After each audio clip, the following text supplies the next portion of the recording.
Landscaping garden ideas for where many leaves fall.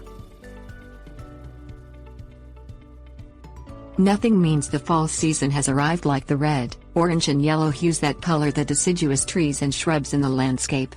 Nothing can be more aggravating than those leaves falling in the yard. Instead of fussing over the yard litter, use the leaves to your advantage and reduce the end-of-the-year yard work.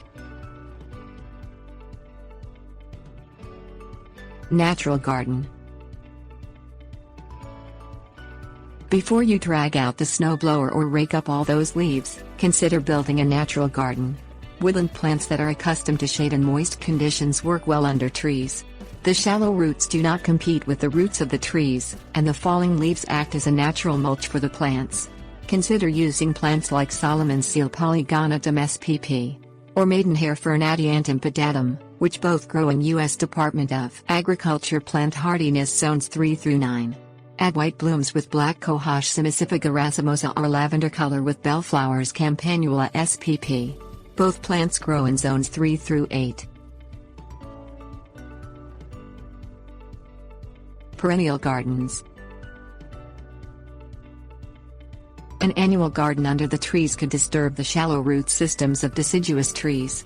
Perennial plants need little maintenance, and they benefit from the falling leaves as a winter mulch. The leaves retain the moisture in the soil, add nutrients over the winter months and keep the cold from injuring the roots of the perennial plants.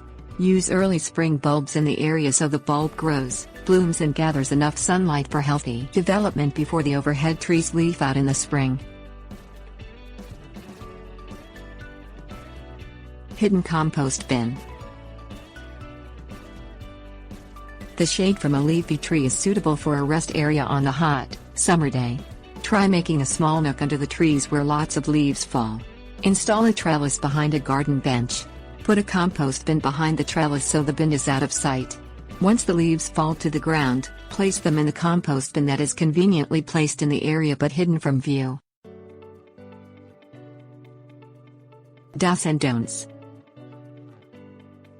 A lot of falling leaves means trees with root systems that are generally about 12 inches under the turf. Those roots are at the depth needed for the proper amount of moisture, nutrients and aeration. Resist the urge to install raised flower beds or a layered garden system onto the tree canopy. These planting systems could result in the tree roots laying beneath the soil line at an unhealthy depth. The damage caused by a lack of nutrients and water would take several years to show, and by then it is too late to correct the problem.